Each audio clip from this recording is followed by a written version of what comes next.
কেউ প্রবেশ করবে না। তার মানে কেউ প্রবেশ করবে না, ইল্লা সাইমুন।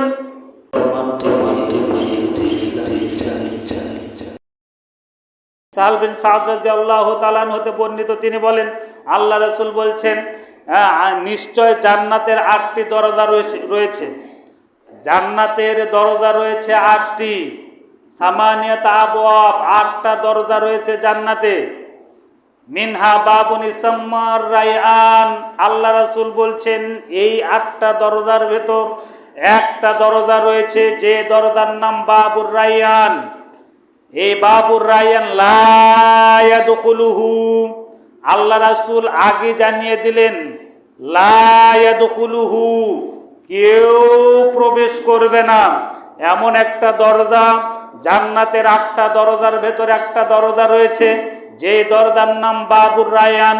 যদিও আমরা এগুলো সবাই জানি, কিন্তু এটাকে আয়ত্ত করতে হবে। এই বাক্যকে আমাদেরকে একটু অনুধাবন করতে হবে, এগুলাকে আমাদের একটু মনের ভেতর নিতে হবে, গাঁথতে হবে এবং চিন্তা করতে হবে।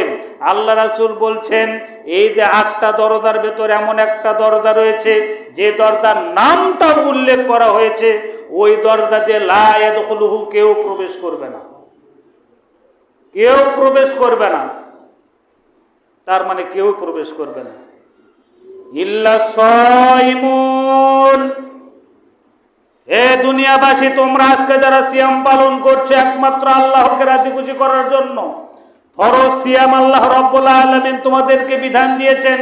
এটাকে যদি তোমরা ফরজ মনে করে, ইবাদত মনে করে, আশা নিয়ে, ভয় নিয়ে, ভীতি নিয়ে, এই বিনিময়ে জান্নাতের আশা যদি তোমরা করতে পারো, ঈমান নিয়ে যদি তোমরা এগুলা করতে পারো, তাহলে এর বিনিময়ে আল্লাহ রাব্বুল আলামিন জান্নাত দান করবেন। বলুন সুবহানাল্লাহ। এমন একটা দরজা যে দরজা দিয়ে আমি আপনি প্রবেশ করব। এতগুলি দলিল থাকার পরেও কেন আজকে আমরা উদাসীন, কেন আজকে আমরা সিয়ামটাকে ওইভাবে মূল্যায়ন করতে পারছি না?